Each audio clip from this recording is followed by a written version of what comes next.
Alors bonjour et bienvenue à cette capsule sur la réactivité des dérivés d'acide carboxylique.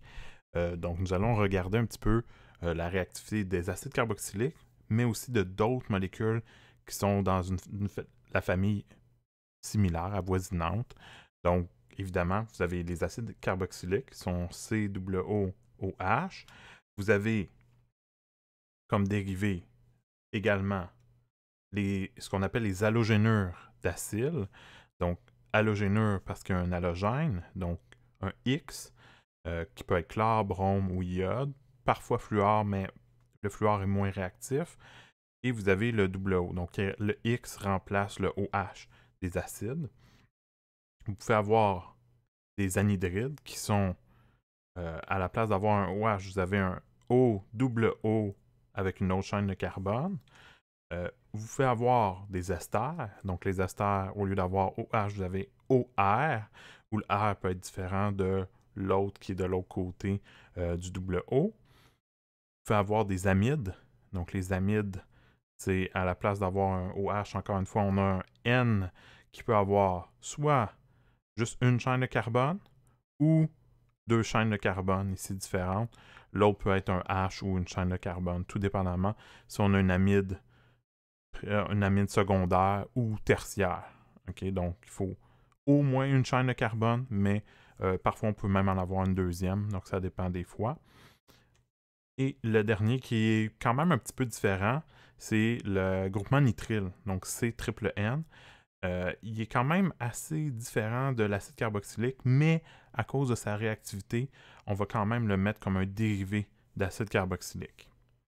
Donc ça, si jamais vous voulez lire dans votre manuel, il y a une section qui est de la page 272 à 281 qui discute un petit peu de certaines réactions qu'on va voir, malgré qu'on va voir peut-être des réactions un petit peu plus en détail là, qui viennent de d'autres sections, que soit vous avez déjà vu en chimie organique 1 ou encore qui peuvent revenir d'ailleurs de d'autres manuels que j'ai introduits ici pour vous aider.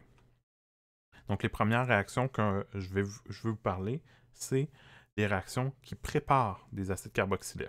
Donc, comment on va générer des acides carboxyliques à partir de réactions que vous connaissez déjà selon ce que vous avez vu en chimie organique 1.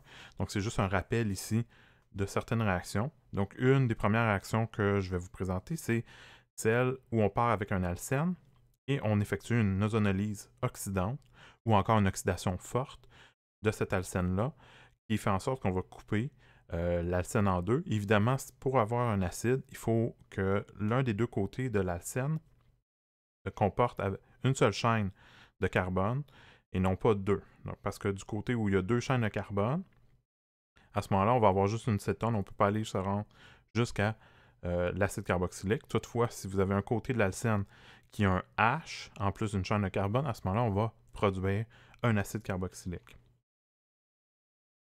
Une autre façon de produire un acide, c'est de prendre du CO2 et un organomagnésiien, ou réactif de Grignard, tout dépendamment de ce que vous préférez. Donc, un R, une chaîne de carbone, qui est lié avec un MgBr. En réalité, ce lien-là, ce n'est pas vraiment un lien covalent, même si je l'ai représenté ici comme ça, puis que c'est représenté comme ça dans plusieurs manuels. En réalité, c'est un R- puis un MgBr+. Donc, le R- va venir réagir sur le C du CO2 pour pouvoir avoir la portion qui est ici, qui va être maintenant un acide carboxylique après l'ajout d'un petit peu d'acide en milieu aqueux pour pouvoir venir générer votre OH de ce côté-ci. Sinon, on aurait juste O-. Finalement, l'oxydation d'un alcool primaire ou d'un aldéhyde, donc une oxydation quand même forte. On va utiliser par exemple CrO3 dans du H2SO4 avec comme solvant souvent de l'acétone. Ça va pouvoir oxyder un alcool primaire directement en acide carboxylique, ou si vous avez un aldéhyde, mais ça va l'oxyder jusqu'à l'acide carboxylique. Si vous avez une cétone, ça ne peut pas s'oxyder jusqu'à l'acide carboxylique. L'acétone, c'est comme un cul-de-sac là, pour l'oxydation. Donc, il faut que ça soit un aldéhyde ou un alcool primaire. Donc, ça n'a pas de différence pour l'oxydation forte. Des fois, plutôt que d'écrire CrO3, H2SO4, on va déjà écrire comme l'espèce de réactif combiné, soit le H2CrO4. C'est une autre façon d'écrire le même réactif. Donc ça, c'est les 3 grandes façons de préparer des acides carboxyliques. Évidemment, il en existe d'autres, mais c'est des façons que vous connaissez déjà. Donc c'est vraiment juste pour repasser sur des méthodes que vous avez déjà vues en chimie organique 1, juste pour vous m'assurer que vous connaissez ces façons de faire. Maintenant, il y a des dérivés de ces acides carboxyliques-là qui peuvent être utiles. Donc, si on veut former, par exemple, des chlorures d'acide, comment faire? Comment on fait ça? Bien, les chlorures d'acide, on va voir tantôt que ce sont des dérivés des acides carboxyliques qui sont très, très réactifs. Donc, il n'est pas facile de les synthétiser par des substitutions nucléophiles normales. C'est pour ça qu'on doit utiliser des transformations qui impliquent des réactifs comme le SOCl2 ou le PCl3 qui fonctionnent de façon similaire. Donc, dans le cas qui est ici, je l'ai présenté avec le SOCl2. Donc, lorsqu'on ajoute SOCl2, il faut s'assurer d'ailleurs que c'est sans eau, que c'est vraiment dans un milieu anhydre. Qu'est-ce qui va arriver? C'est que le OH va être remplacé par un Cl lors de la réaction, ce qui pousse la réaction à aller d'un côté d'un chlorure d'acide, qui est quand même très réactif, qui voudrait peut-être revenir en arrière, c'est qu'on produit du SO2 et du HCl. Les deux sont des molécules gazeuses, donc, puisqu'ils sont des gaz, ils vont vouloir s'évacuer du système, donc de la réaction, du milieu réactionnel, ce qui fait en sorte que la réaction est poussée de ce côté-là. En plus, lorsqu'on génère un gaz, généralement, on augmente l'entropie du système total, et donc ça favorise généralement la réaction de ce côté-là par la production d'énergie. Donc, au cours de synthèse, par exemple, ce qui est fréquent, c'est d'utiliser cette réaction-là pour obtenir un chlorure d'acide qui est beaucoup plus réactif que l'acide de départ et ce qui facilite des réactions qu'on pourrait faire par la suite que je vais vous montrer un petit peu dans cette capsule-là. Une réaction que vous êtes déjà commun, vous connaissez déjà, c'est la formation des esters. Puisque vous avez vu en laboratoire, on a fait un laboratoire par rapport à la formation d'esters. Les esters peuvent être formés à partir de chlorure d'acide, d'anhydride, d'acide carboxylique, ou même dans certains cas, on peut passer d'un ester à un autre avec l'utilisation d'alcool comme nucléophile pour pouvoir former ces esters. Dans la majorité des cas, vous avez besoin aussi d'un peu d'acide qui vous sert de catalyseur. Donc, dans les cas, par exemple, ici où on part d'un acide carboxylique, on met un alcool qui va nous servir pour former la portion ester de notre molécule à la fin. On a besoin d'un peu d'acide, puis généralement, on a besoin de chauffer parce que c'est en équilibre. Et on va produire aussi une molécule d'eau. Puisque c'est en équilibre, on en a parlé un petit peu brièvement dans la capsule précédente, où retirer l'eau serait une bonne façon de pouvoir pousser l'équilibre du côté de la formation de l'ester. C'est un peu similaire lorsqu'on veut passer d'un ester à un autre, sauf que plutôt que d'avoir de l'eau qui est générée, on a la molécule d'alcool qui est générée, celui au fond de la portion ester de départ qui va être rejeté et on veut insérer généralement un alcool différent. C'est pas nécessairement tous les esters qui vont vouloir réagir de cette façon-là, puis pour pouvoir aider la réaction, souvent il faut soit mettre un excès de l'alcool qu'on veut ajouter pour pouvoir pousser l'équilibre du côté de l'ester que nous on désire et non pas l'ester de départ. Et l'autre chose, ça serait d'évacuer l'alcool qui est généré lors de la réaction, soit parce que cet alcool-là est très volatile, on peut à ce moment-là faire directement, lorsque la réaction est faite, on pourrait soit évaporer ou encore distiller d'une certaine manière l'alcool en question. Une réaction qui ne nécessite pas, par contre, de cet acide comme catalyseur, c'est de partir d'un chlorure d'acide. Donc le chlorure d'acide, lui, directement, on peut mettre l'alcool et tout de suite, puisqu'on a un bon groupe partant qui est le chlore, on va pouvoir insérer notre alcool pour pouvoir faire l'ester. C'est un peu similaire pour les anhydrides. Donc les anhydrides aussi réagissent quand même très très facilement, pas autant que le chlorure d'acyle, mais quand même beaucoup plus facilement que les esters ou les acides carboxyliques. Donc ça va être quand même assez facile de pouvoir produire notre ester. Et en même temps, on produit un deuxième acide qui est la portion qu'on, par exemple, on ne veut pas, qui réagisse.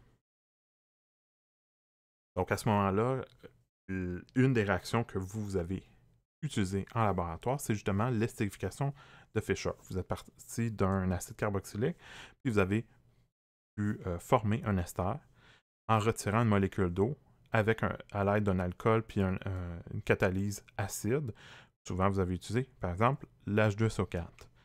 Donc, une source d'acide, une source de H+, que ce soit H2SO4 ou un autre acide fort qui permet de pouvoir venir protoner votre eau, qui fait en sorte que maintenant, le carbone qui est ici est beaucoup plus électrophile parce qu'on a protoné l'oxygène avec lequel il est lié par une liaison double. Donc, ce qui fait en sorte que lorsqu'on va mettre un nucléophile, même si le nucléophile n'est pas très très fort, qui est un alcool ici, ben, lorsqu'il va attaquer, il y a plus de chances que ça se fasse puisque c'est un site qui est beaucoup plus électrophile que lorsqu'on avait l'acide carboxylique au départ. Lorsqu'on a l'attaque, à ce moment-là, on a un déplacement de la liaison WO vers l'oxygène. Par la suite, qu'est-ce qui va arriver? C'est qu'on peut avoir un échange de protons très très rapide à l'intérieur même de la molécule. Des fois, ça se fait aussi à l'aide du milieu, ça veut dire de notre solvant dans lequel on a notre réaction. Mais on peut le voir de façon très très simplifiée avec juste un échange de l'hydrogène directement d'une fonction dans la molécule à une autre. Donc, par exemple ici, le OH qu'on avait ici au bout, vous venez chercher le H qui est de trop ici. J'ai oublié de mettre le plus sur cet oxygène-là, mais généralement, il devrait avoir un plus ici. Donc, vous pouvez l'ajouter vous-même. Et ce qu'on va faire, c'est qu'on va justement redonner les électrons du lien vers l'oxygène, ce qui crée notre OR2, donc la portion ester qu'on veut garder. Sauf que là, qu'est-ce qui va arriver, c'est que le double O qu'on avait au départ, qui a été protoné, est maintenant rendu un OH. Sauf qu'il ne veut pas rester un OH. Il veut toujours revenir en double O. Son but, c'est toujours de rester le plus possible un double O. Donc, qu'est-ce qu'il va faire? C'est qu'il va vouloir revenir en double O. Puis maintenant, qu'est-ce qu'on a? C'est qu'après l'échange de protons, on a une molécule d'eau dans notre molécule. Puis ça, c'est un bon groupe partant. Donc, on peut facilement revenir, reformer le double O et expulser cette portion-là de la molécule d'eau. Donc, c'est pour ça que maintenant, on a de l'eau qui est expulsée lors de la réaction, qui est retirée. Et on se retrouve avec presque notre ester. Il suffit simplement de retirer le H+, donc régénérer notre catalyseur. Donc ça peut être fait à l'aide d'une base quelconque. Ça peut être la base conjuguée de notre acide de départ ou ça peut être une molécule d'alcool qui viendrait déprotoner le H. Mais cet alcool-là servirait comme source de H+, pour une autre molécule d'acide carboxylique pour pouvoir refaire la réaction. Donc, on obtiendrait à la fin notre ester. Ici, je veux que vous voyez bien que c'est en équilibre pas mal tout le long parce que c'est ce qui arrive. Les acides carboxyliques et les esters sont assez similaires pour leur stabilité, donc c'est difficile de passer de l'un à l'autre. Donc, on peut toujours revenir en arrière, surtout si on a présence d'eau, on peut facilement venir hydrolyser, puis on va voir cette réaction-là. Donc, repartir de l'ester pour revenir vers l'acide carboxylique. Donc, l'estérification de Fischer, c'est une première réaction qui va ressembler à plusieurs autres qu'on va voir par la suite dans le milieu acide, lorsqu'on va parler des acides carboxyliques et les dérivés, comment ils réagissent dans le milieu acide. Donc, vous avez une première présentation de ce type de réaction-là. La formation d'un amide, donc amide, ça serait un N-R2 avec soit un H ou une autre chaîne de carbone R3. Ça fait de façon similaire. La seule différence, c'est qu'au lieu d'avoir un alcool ici, comme nucléophile, il faudrait partir avec une amine comme nucléophile. Mais sinon, la réaction se fait de façon très très similaire. Alors, de façon générale, la réactivité des acides carboxyliques et des dérivés se soumettent selon des substitutions nucléophiles, comme je viens de vous en présenter une.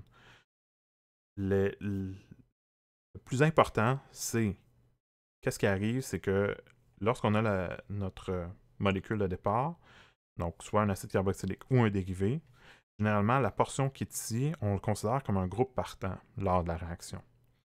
Puis on a notre COO. On va avoir avec nous un nucléophile. Ce nucléophile-là peut être soit chargé ou non, tout dépendamment de si on est en milieu acide ou en milieu basique. Donc, si on est en milieu basique, ça serait chargé. Si on est en milieu acide, ça ne serait pas chargé. À ce moment-là, le O serait chargé avec un H supplémentaire. Mais peu importe, les mêmes flèches, les mêmes 4 flèches vont se retrouver dans ces deux types de mécanismes, que ce soit en milieu basique ou en milieu acide.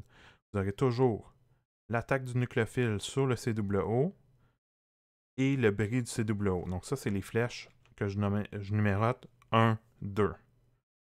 Par la suite, le O qui avait la double liaison, lui, il n'est jamais content comme ça. Il veut toujours revenir à une double liaison.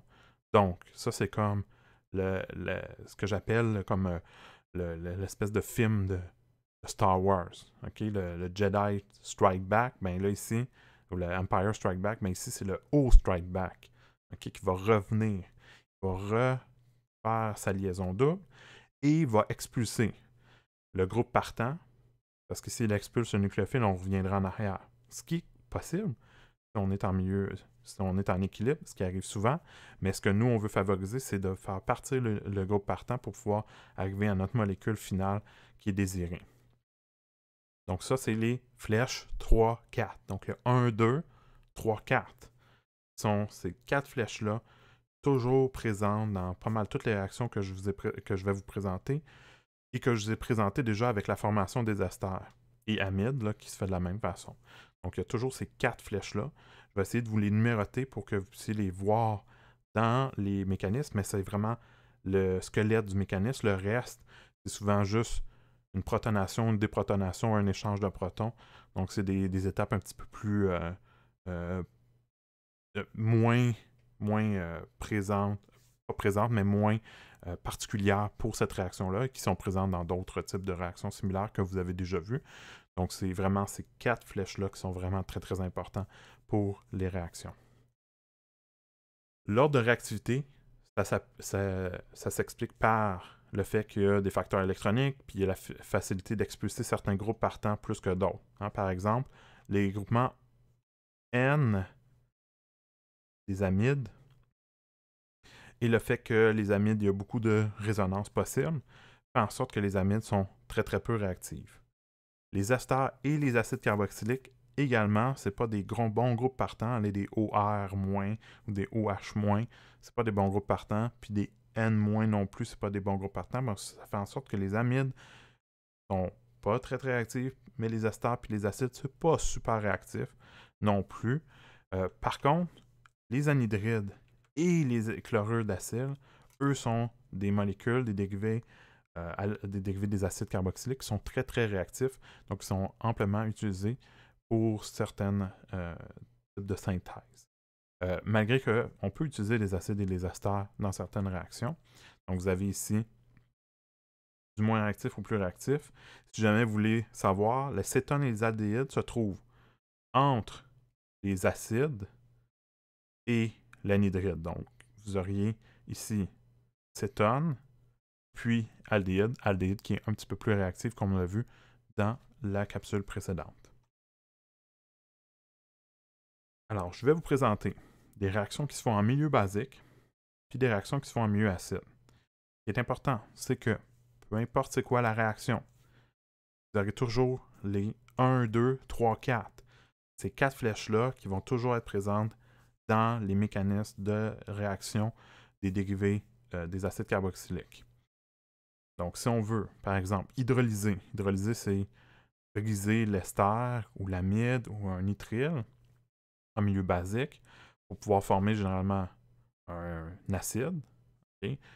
Dans le cas qui est ici, c'est des acides qui sont déprotonés parce qu'on n'a pas ajouté d'acide à la fin pour juste le protoner, mais je vais vous montrer que ça prend pas grand-chose, là. Lorsqu'on arrive ici avec OH- sur un ester ou un amide ou un nitrile, on arrive à former un acide carboxylique.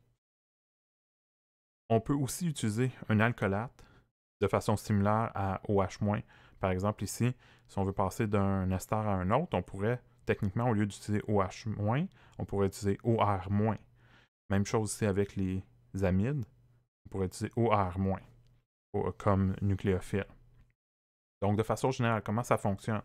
Donc, si je prends un ester, puis que je fais réagir avec OH-, qu'est-ce qui arrive? C'est que je vais attaquer mon COO, je vais briser la liaison double, l'amener vers l'oxygène. Puis, l'oxygène n'est pas content, il veut revenir en arrière, reformer la double liaison, expulser mon groupe partant, comme ceci.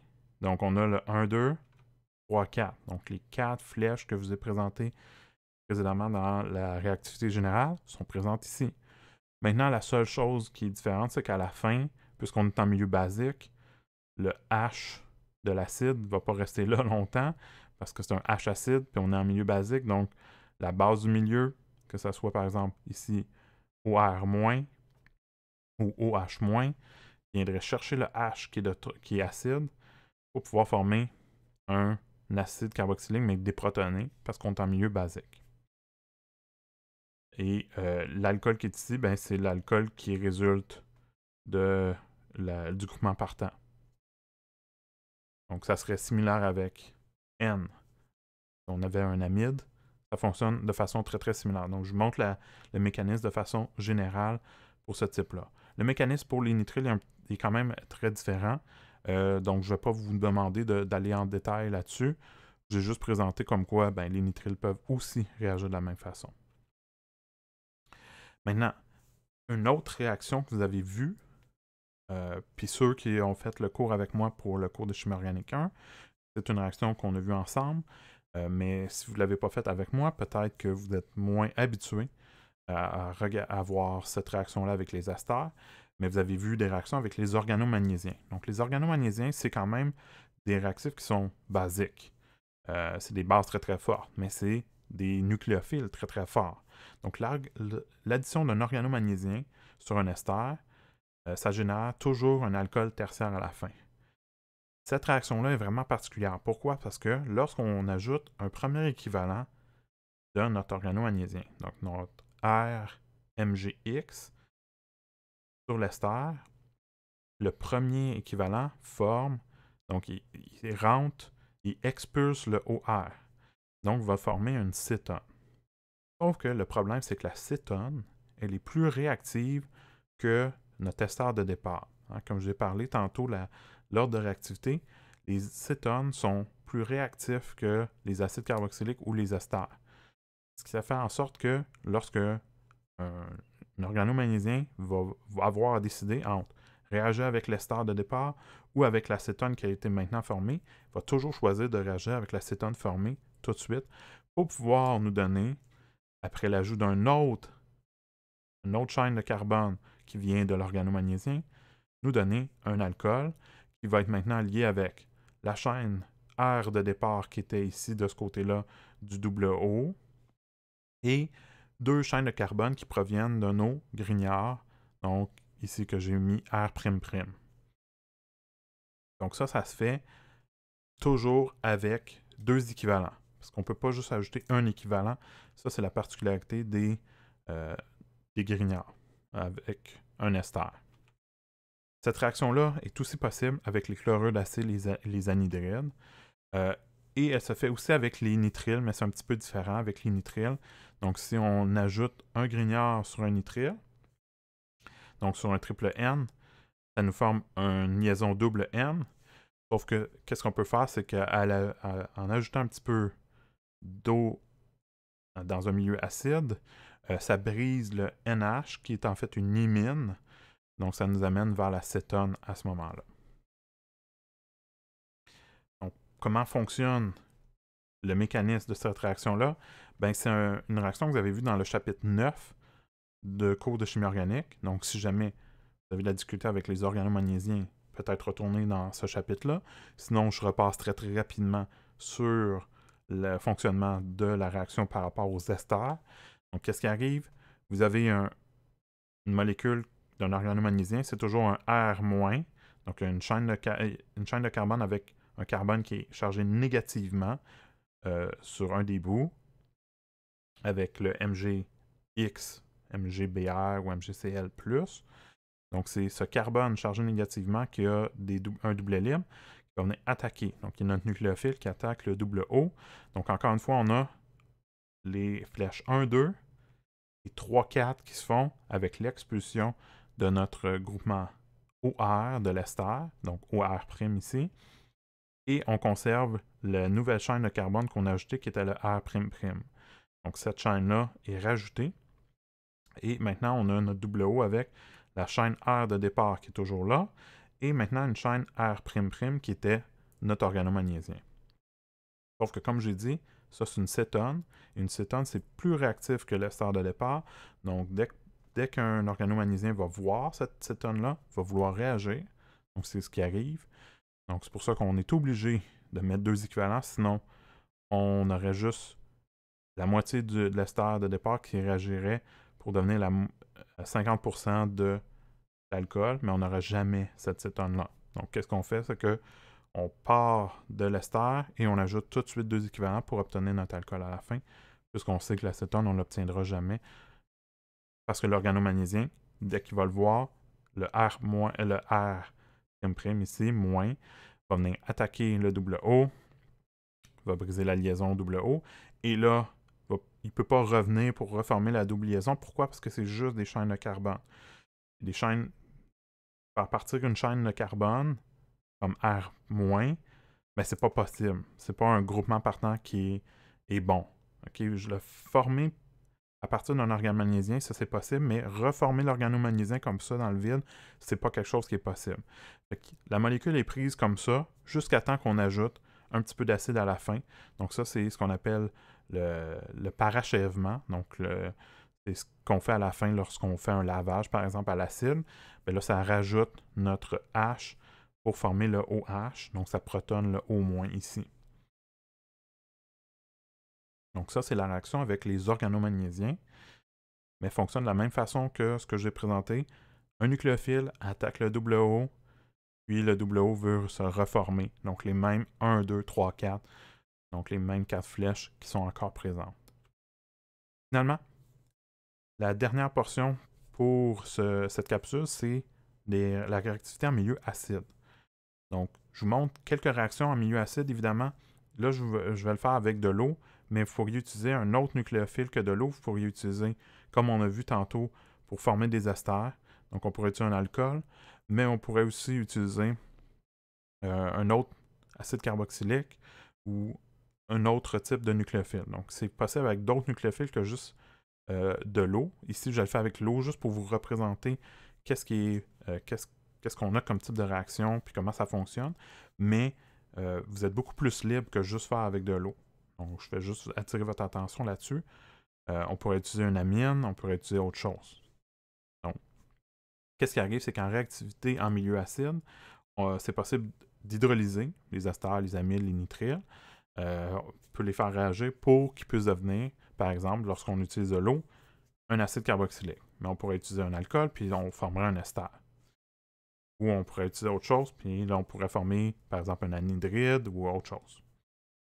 Donc, dans ce type de réaction-là, on utilise de l'acide, qui est comme notre catalyseur, donc une source de H+.